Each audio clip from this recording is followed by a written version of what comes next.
नमस्कार, IBC 24 देख रहे हैं आप। अतुल्य महाकुंभ के इस बुलेटिन में स्वागत है आप सभी का। मैं हूं आपके साथ छाया चौधरी। तो प्रयागराज महाकुंभ का आज 43वां दिन है। मेला खत्म होने में 2 दिन और बाकी हैं। महास्नान से पहले एक बार फिर से जनसैलाब उमड़ पड़ा है। बड़ी संख्या में श्रद्धालु प्रयागराज पहुंच रहे हैं और अब तक 62 करोड़ से ज्यादा श्रद्धालु स्नान ध्यान कर चुके हैं।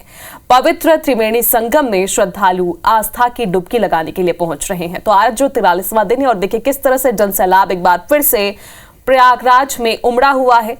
आस्था के इस महाकुंभ में लाखों की संख्या में अब तक करोड़ों लोगों ने श्रद्धालुओं ने अब तक पुण्य स्नान कर लिया है, लेकिन अभी भी संख्या बहुत ज्यादा है श्रद्धालुओं की, चूंकि अब मेले का अंतिम दिन आने वाला है और यही वजह है कि यहाँ पर जो श्रद्धालुओं की भीड़ है वो काफी ज्यादा बढ़ती जा रही है। और राहुल सौमित्र सीधे प्रयागराज से हमारे साथ लाइव जुड़ रहे हैं। तो राहुल, अब 43वां दिन है चूंकि और श्रद्धालुओं की संख्या इस दौरान कही जा रही थी कि घटती जाएगी। श्रद्धालु जो है लगभग सभी लोग स्नान कर चुके हैं, स्नान ध्यान का काम पूरा हो चुका है, लेकिन अभी भी वहां देखने को मिल रहा है कि लाखों की संख्या में, करोड़ों की संख्या में श्रद्धालु पहुंच रहे हैं। अब क्या अपडेट्स हैं? क्या अभी भी वहां पर इतनी ज्यादा भीड़ है? देखिए छाया, से पहली बात तो मैं आपको बता दूं कि आज 13वां दिन है, यानी लगातार 13वां दिन है जब श्रद्धालुओं के स्नान करने की संख्या करोड़ों में पार हो गई। और आज तो विजया एकादशी है और अब 2 दिन बाद यानी मेला समाप्त हो जाएगा, लेकिन ऐसा लग रहा है कि मेला शुरू हो रहा है। बस कुछ एक इलाकों को छोड़ दीजिए छाया, जैसे कि सेक्टर 18 जहां साधु संत रहते थे, अभी जहां पर मैं मौजूद हूं कैलाशानंद गिरी यहाँ रहते थे, कार्ष्णेय गिरी रहते थे, राजन जी महाराज यहाँ पर कथा कहते थे। कुछ एक इलाकों को छोड़ दीजिए तो सारी भीड़ संगम नोस पर है और संगम नोस के साथ अरैल घाट पर है, लेकिन श्रद्धालुओं की भीड़ कम होने का नाम नहीं ले रही। करोड़ों लोग आ रहे हैं। अब देखिए, कल देश के प्रधानमंत्री नरेंद्र मोदी छतरपुर में थे, लेकिन इस दौरान उन्होंने महाकुंभ का जिक्र किया, उन्होंने यहाँ पर नेत्र कुंभ का जिक्र किया, स्वच्छता कर्मियों का जिक्र किया। चूंकि छाया, मैं आपको बता दूं कि इतना बड़ा मेला है और इसमें 63 करोड़ लोग, तकरीबन 63 करोड़ लोग, आज ये तादाद छू लेगी श्रद्धालुओं की संख्या। लेकिन आप सोचिए 63 करोड़ लोग आए, लेकिन स्वच्छता कर्मियों का क्या और गजब का काम रहा कि आपको एक जगह पर रैपर गिरा हुआ नहीं दिखेगा। ये स्थिति है, एक जगह पर रैपर नहीं गिरा दिखेगा। देश के प्रधानमंत्री ने इसके अतिरिक्त पुलिस कर्मियों की तारीफ की, उन्होंने भी बहुत अच्छा मैनेजमेंट का काम किया। और अब बात कर लेते हैं महाशिवरात्रि, जो कि आखिरी पर्व है और 6वां पर्व, आखिरी पर्व महाशिवरात्रि है स्नान का। ये आमतौर पर ये स्थानीय लोगों का मेला माना जाता है छाया, कि ये स्थानीय लोगों के आसपास के लोगों का मेला है। देखिए अभी भी पानी का छिड़काव हो रहा है, लगातार ये काम चल रहा है जिससे श्रद्धालुओं को परेशानी का सामना ना करना पड़े। महाशिवरात्रि की तैयारियां पूरी चुस्त दुरुस्त कर ली गई हैं। उत्तर प्रदेश के मुख्यमंत्री योगी आदित्यनाथ यहाँ पर आए थे, डीजीपी आए थे, मुख्य सचिव आए थे। इन सभी लोगों ने बैठकर प्लानिंग की और किसी तरह की कोई कमी न रह जाए, चूंकि अंतिम स्नान है। अभी तक जितने स्नान हुए बड़ी भव्यता और दिव्यता के साथ हुए हैं और उसके लिए पूरी प्लानिंग की गई है। खासकर ट्रैफिक व्यवस्था को लेकर भी खास इंतजाम किए गए हैं, चूंकि शहर पूरी तरह से जाम पड़ा है। इसीलिए मेला क्षेत्र को छाया नो व्हीकल जोन घोषित कर दिया गया है। जितने पास थे वो इनवैलिड हो गए हैं। अगर आप मीडिया कर्मी हैं तो आपके रुकने का इंतजाम मेला परिक्षेत्र के अंदर ही कर दिया गया है। तो ये सारे इंतजाम कर दिए गए हैं छाया, अभी तक की जो स्थिति है। अच्छा राहुल, चूंकि IBC 24 की टीम जब से महाकुंभ का ये मेला शुरू हुआ है, भव्य दिव्य मेला जब से शुरू हुआ है, महाकुंभ की जब से शुरुआत हुई है, तब से आप खुद भी वहां पर मौजूद है। हमारे अलग अलग जो संवाददाता हैं खुद वहां पर ग्राउंड जीरो पर मौजूद, हर एक तस्वीर दिखा रहे हैं। आपसे पूरा अपडेट चाहेंगे, साथ ही आपने जहां जहां जाकर जायजा लिया है तमाम जानकारी आपसे चाहेंगे। Over to you Rahul. बिल्कुल, लेकिन सबसे पहले रेल की बात कर लेते हैं, चूंकि रेलवे ने बहुत बड़ी भूमिका निभाई है।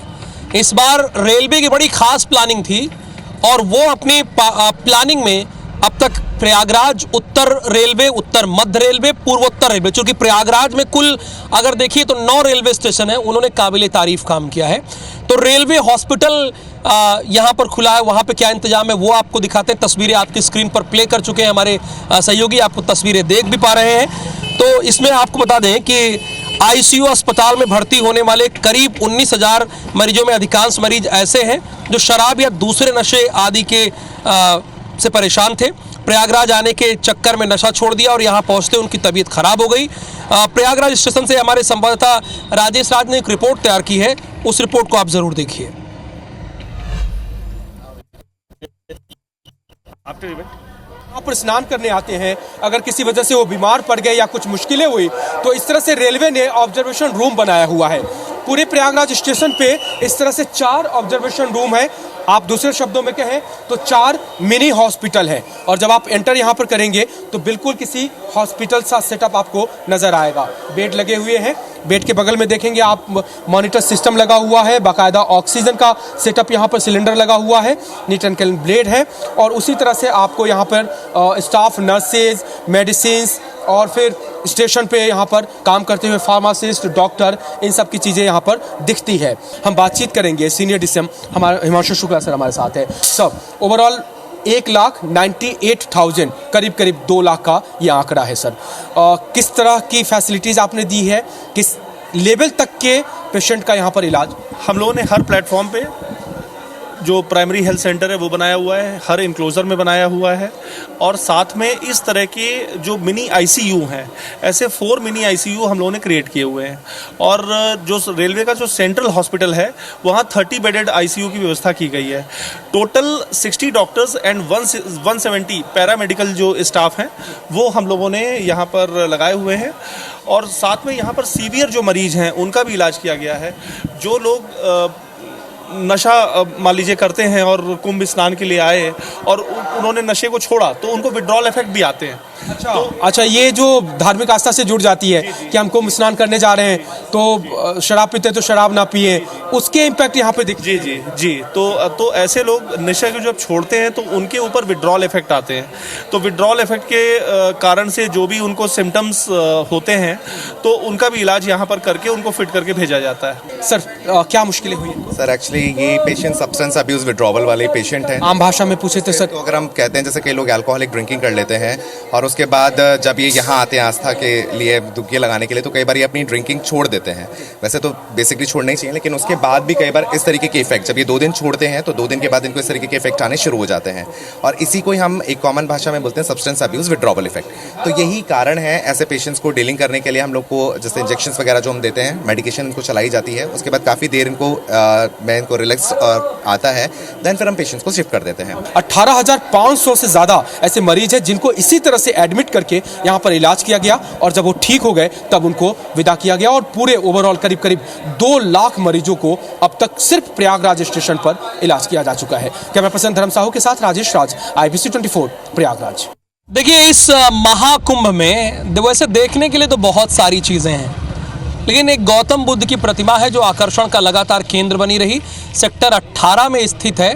और इस शिविर में सबसे खास बात ये रही है कि बौद्ध धर्म और हिंदू धर्म में समागम के लिए यहाँ पे कई चर्चा हुई, कई सेमिनार यहाँ पर किए गए और खासकर यहाँ पर 11 देशों के लामा और भिक्षु आप यहाँ पर आए हुए थे, जिनकी तस्वीरें आपको स्क्रीन पर दिखा रहे हैं। ये वही गौतम बुद्ध की भव्य मूर्ति है जो चर्चा का खासकर विषय बनी रही है।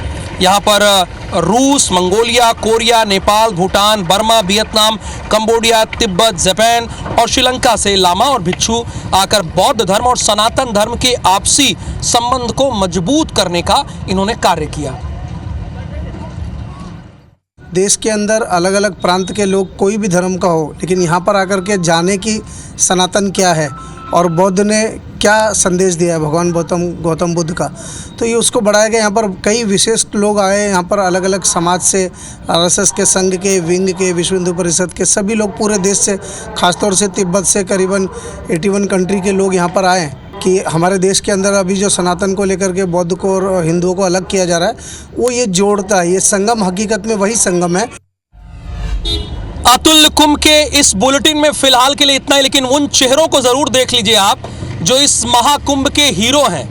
ये लोग स्वच्छता कर्मी हैं जो हमारे साथ खड़े हुए हैं, और इन्हीं की वजह से महाकुंभ में एक जगह पर गंदगी आपको नहीं दिखी है, एक रैपर भी छोटा सा नहीं दिखा है, और इसीलिए मैंने कहा इन लोगों को दिखाना चाहिए। आप बने रहिए IBC 24 के साथ, मुझे और मेरी पूरी टीम को दीजिए अनुमति, और देखते रहिए IBC 24। नमस्कार।